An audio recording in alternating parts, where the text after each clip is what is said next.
Yeah, well, that's the kind of the fruit of it, right? Yeah, yeah. So I'm glad you mentioned that. Let's kind of go back a little bit. So you're talking about your upbringing and stuff like that. Where did Dr. Stanley come from? What was? Where were you born? Where'd you come from? What was your I was environment like? What was born that like? in Grady Memorial Hospital, Fulton County, But you know the name of the hospital. Atlanta, Georgia. Yes, sir.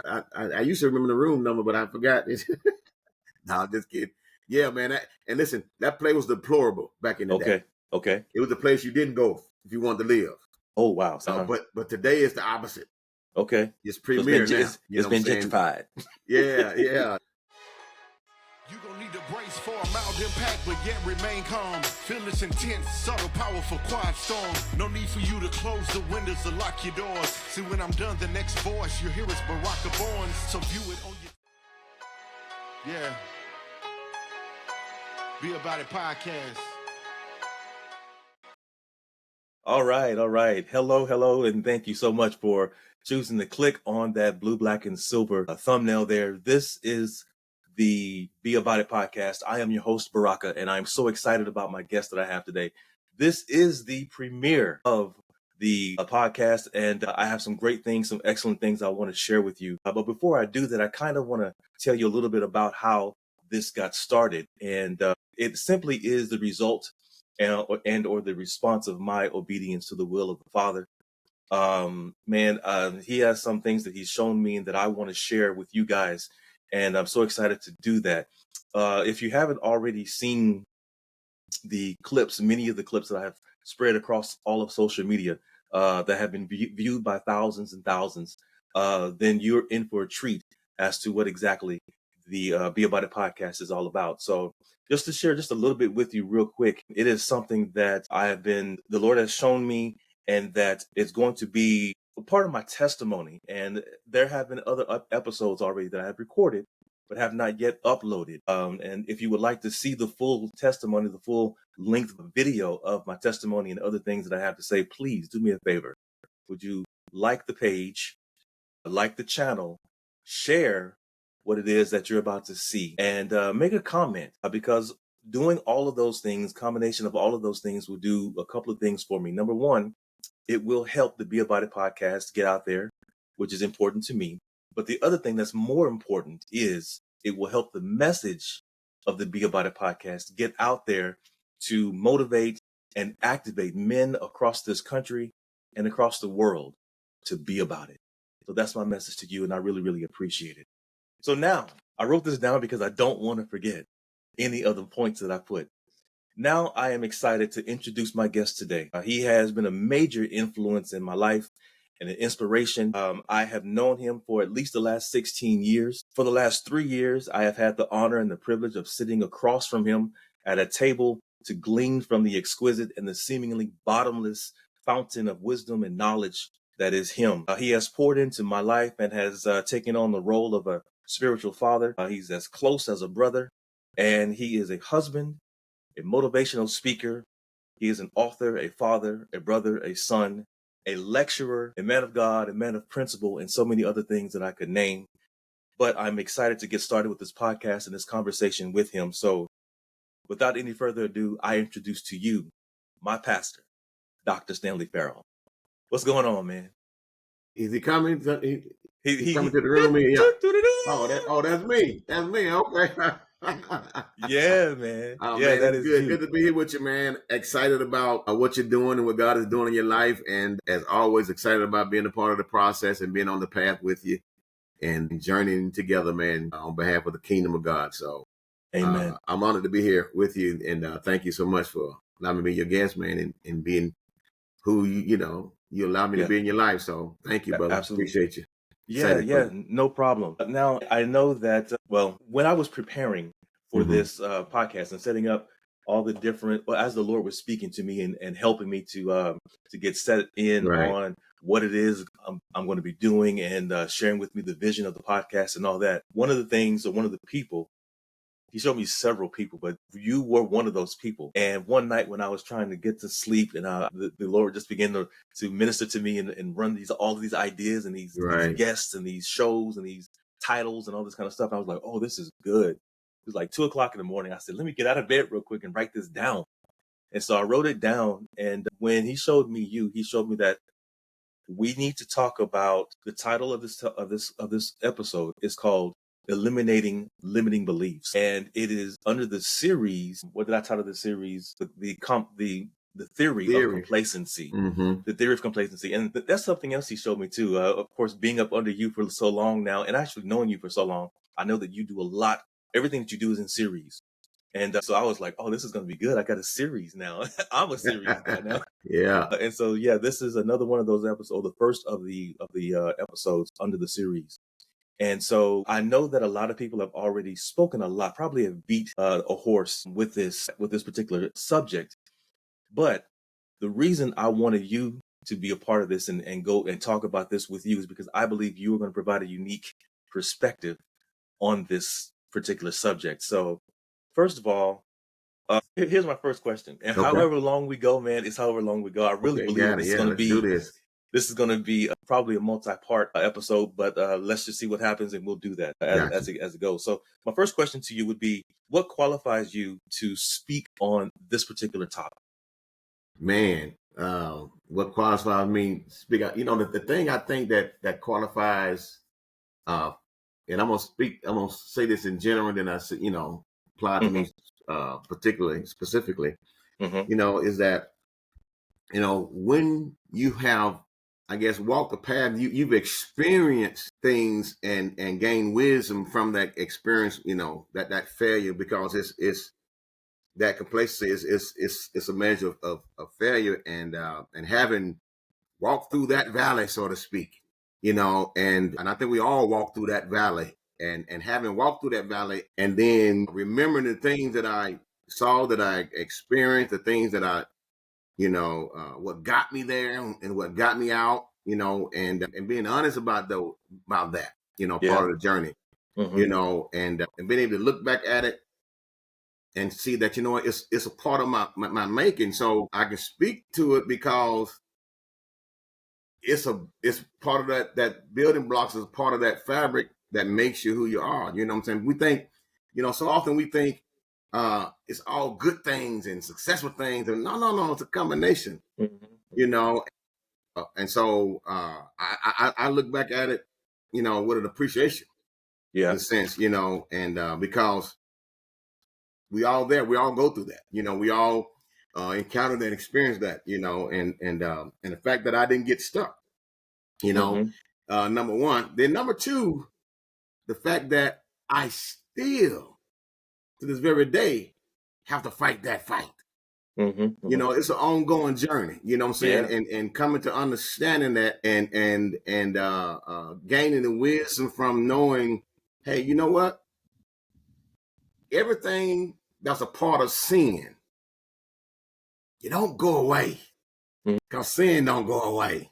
Right. You know what I'm saying? And you don't have to get rid of it. You have to outdo it, outrun it, outlive it, rise above it, whatever phrase you want to use, you know what I'm saying? And it's still there, and so I think the wisdom that I've gained from that, understanding what complacency is and what it does to you, is what qualifies me to be able to address the subject, and listen, the light is on, but darkness is still in the room, and that's what, these things like complacency are, they're always right there, and being able to look at those things and say, you know what?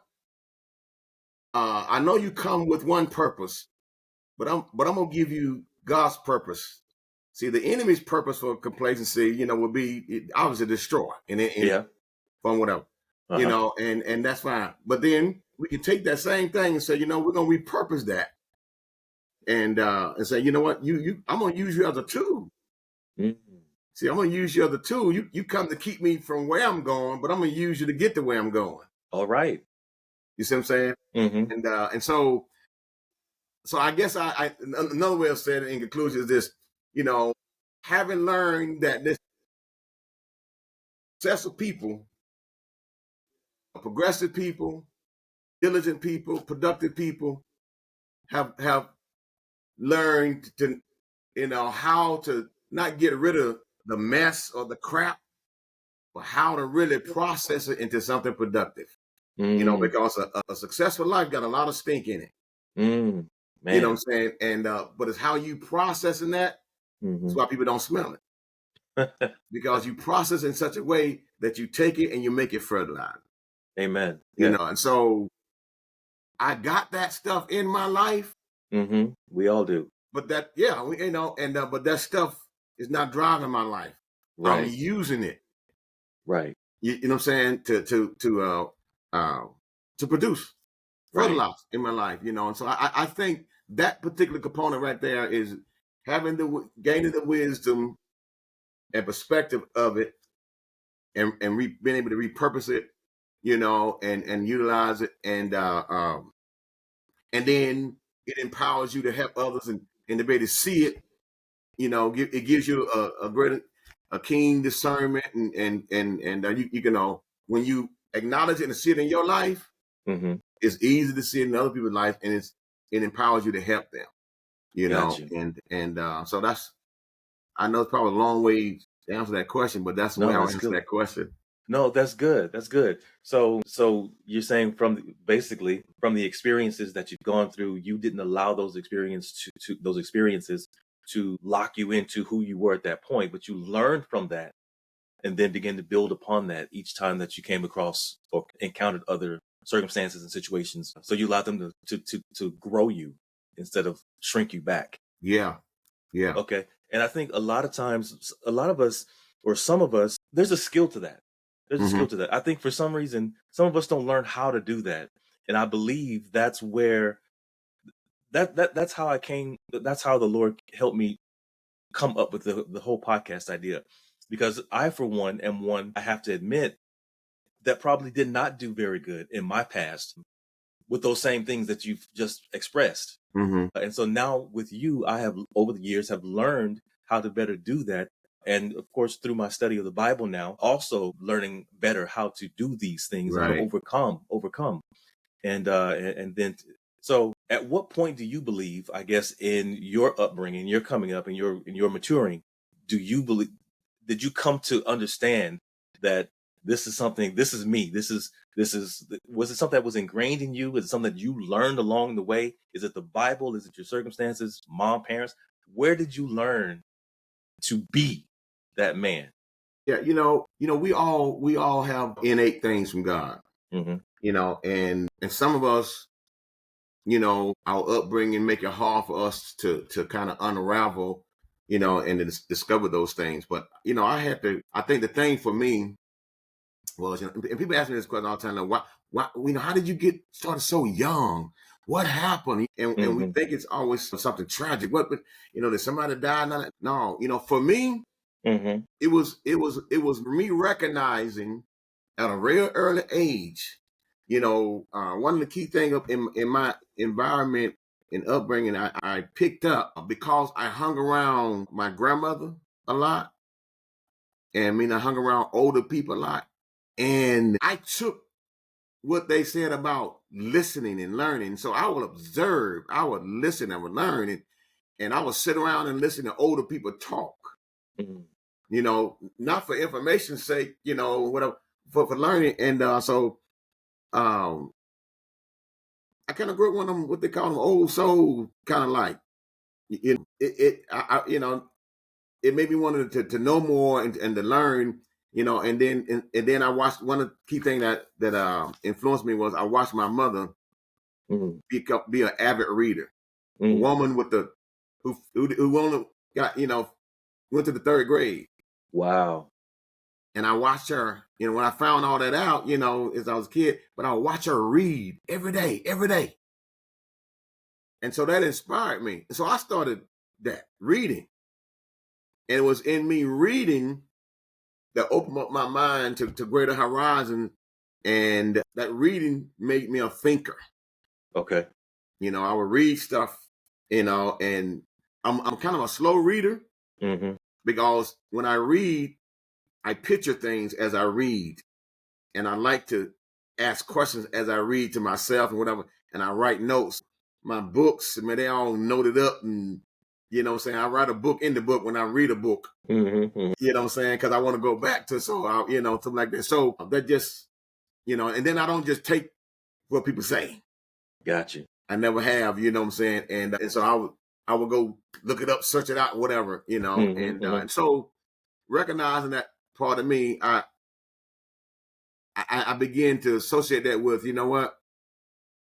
That's leadership. Yeah. That's leadership, and then my parents saw it, and then they gave me assignments, around the house that were leadership responsibility. Okay. And yeah, man. So it was, they fed that in their own way, but then I fed that through my reading and whatnot. I was just determined to be successful in whatever that looked like, whatever that meant. I was determined not to be stuck where I was, born and raised, because I saw a lot of things but I never let it get into me. For example, saw a lot of, back in the 60s. I know I was born in 62, so you see a lot of racism, a lot of hate, a lot of stuff, man. I never opened the door to that stuff. Gotcha. And the reason I didn't, because my parents did. You see what I'm saying? That's where all this from, stuff is taught, because all these, race people, that stuff is taught. If the parent opens the door, the kid gonna open the door.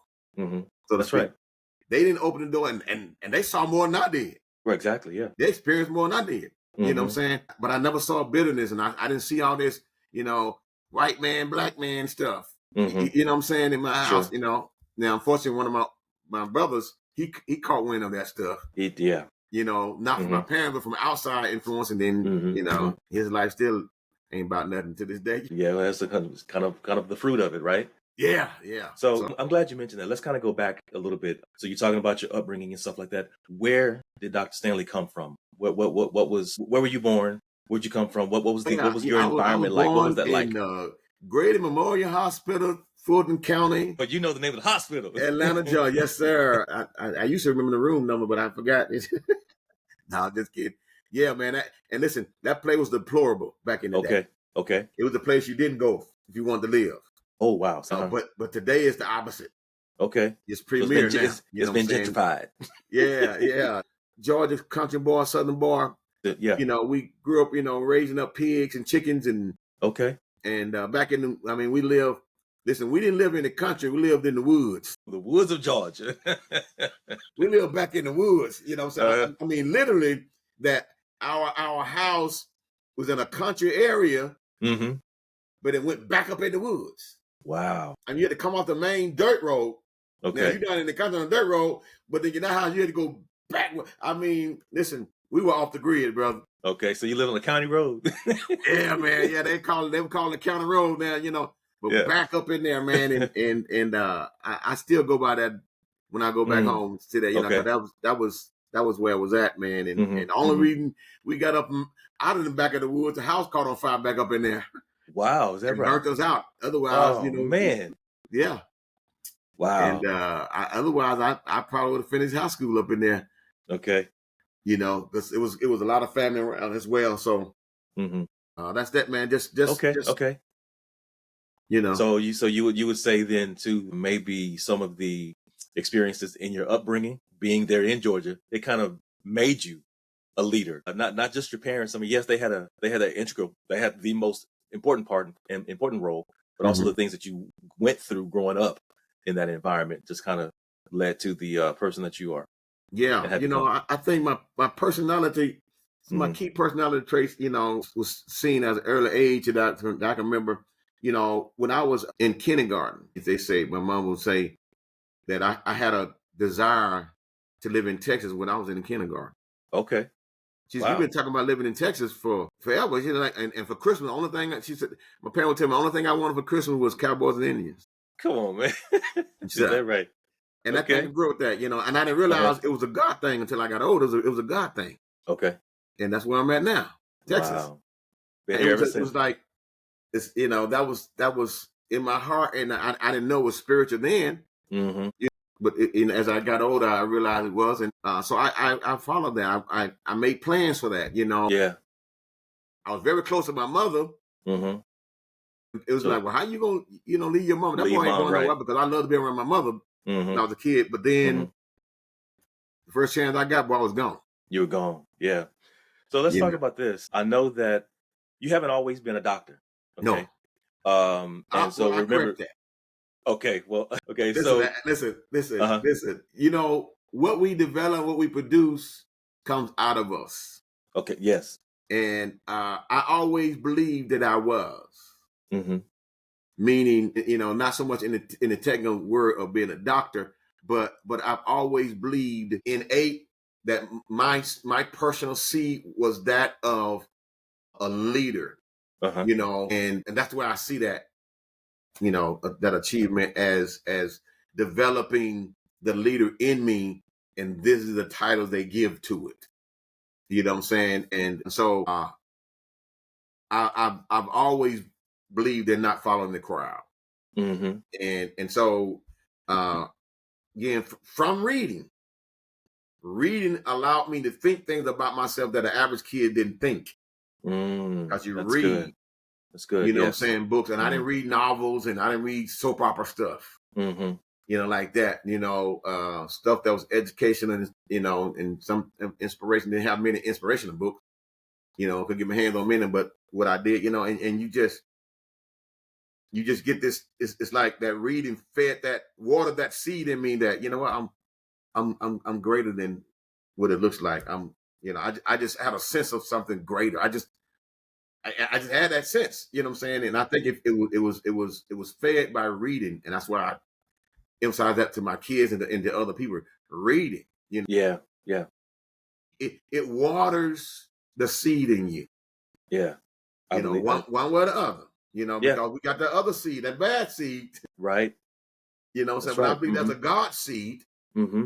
And then there's that other seed, what I'm saying? And it's depending on what you water. And so because I watered that I just always had that sense. I couldn't articulate it always, but I just had that sense. And what it did was this: I developed a mentality as a teenager. Actually before a teenager. I had my first job when I was 10.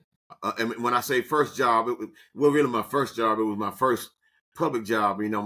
I had started my business when I was about 8, 9 years old. And landscaping business. Okay. Okay. I love to cut grass. And so I made it a business when I was a kid. Okay. You know what I'm saying? I'm cutting grass, I'm edging, I'm doing something. I'm 8, 9 years old, man. Mm-hmm. People want me to cut their grass, and like a grown man cutting it.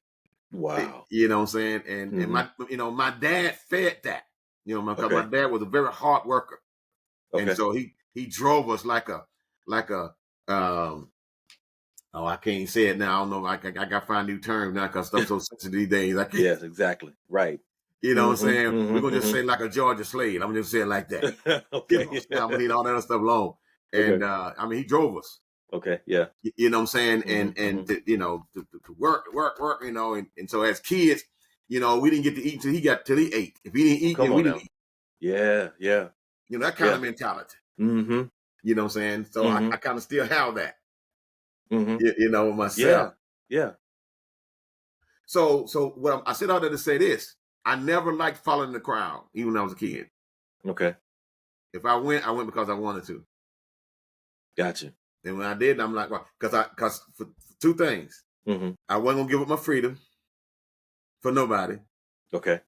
And I love being able to go play sports or whatever, and so I protected those things. Okay. You know what I'm saying? And trust me, I was mischievous. That's a bad seed in me too. You know what I'm saying? I did some things, but I was smart about it. Yeah. Right. You know what I'm saying? Just right. I didn't get caught, or I quit early. What? When I saw the real game, I quit early. I quit smoking when I was 10. When you were 10. Yeah, when I was 10. Okay. I quit drinking when I was 17. Okay. And I quit stealing when I was about 12, 13. Okay. I started everything early. I quit early too. Yeah, so you did do a lot. Shoot. Yeah, because I listen. All right. anytime where I saw my freedom being taken away, like, just trying to get out that game, trying to get out. I know, that's right. Move Yeah, to the you next learned gig, early. you know what I'm saying? And you had older brothers too, so you saw. I had older brothers, you're right, you know, and I saw things. So it's like, I value my freedom, you know, and so I'm no better than nobody else. You know, I tell my friends all the time back home, it's what you feed, bro. It's I what you know, feed. right? Exactly. All right, That's so look, it. we're down to the last 3.5 minutes of this particular episode. I knew it was going to go over. I knew Man, there that was time no did way. go by, didn't it? I know, but I kind of want to go touch back a little bit on something you said a few minutes ago. Well, I was going to ask you, and that was you haven't always had the title of a doctor. Let's put it that way. And so, of course, this podcast is about motivating and inspiring and encouraging brothers to become what they feel that God has called them to be. Because I know there's things that people that God has spoken, like you said, you knew you had this innate indwelling already. You knew that there was something that you were supposed to be doing. So let's get to how you can encourage a brother to know, say, hey man, you know that you may have known from the time you were a child, you may just be finding out, or how do you go about finding out what it is that God is calling you to be? Yeah. You know, start, shift your thinking to things like this. You see, we can find out who we are before we become who we are. Mm-hmm. And entertain that kind of thought, because, God has created us like him. Mm-hmm. I'm like him. So, and it's not something that you're going to become like him. You are like him. Amen. And so the becoming of it, becoming is become, compound word. See, it's the coming of your being. Hey, yeah. And so what you become is what you determine that you are now, whether it looks like or not. So that's the journey. We think the journey is becoming it. No, the journey is discovering who you are now. Mm-hmm. Though you may not be doing that and may not look like that, because I am who God created me to be now. And accept that. Once you accept that kind of thinking, it kind of opens your world up, begin to see things about yourself that you haven't seen before, because you think it's something in the future. No, you're it now. Yeah. It must evolve. And when you say you're it now, you also mean that even before you come in to realize who you are, you already are. You already are. Yeah. Yeah. I mean, think about it. See, the apple seed Mm-hmm. is already the apple. Yeah. It's got to subject yourself to the process of unfolding. You know what I'm saying? And so, whoever handled the seed got to know that first. Mm-hmm. Mm-hmm. You know what I'm saying? You know what the fruit is before you plant the seed. That's right. Got it. So we can know what seed we are. And when you know what seed you are, you know what fruit to expect. And you feed yourself accordingly. Amen. Well, that's great. Well, that pretty much wraps up this particular episode. I know we have to stop for now and restart for the second episode. I think that's the perfect way or the continuation of this episode. I think that's the perfect way to end this particular episode. And I'm so glad that you were here. I don't believe it would have been right for me to upload my very first full length episode without having my pastor on. So I appreciate you. We're going to come and talk about what is your definition of limiting belief on the next episode. So please tune in to the next episode, part 2 of the Be About It podcast with Pastor Stanley. We'll be back.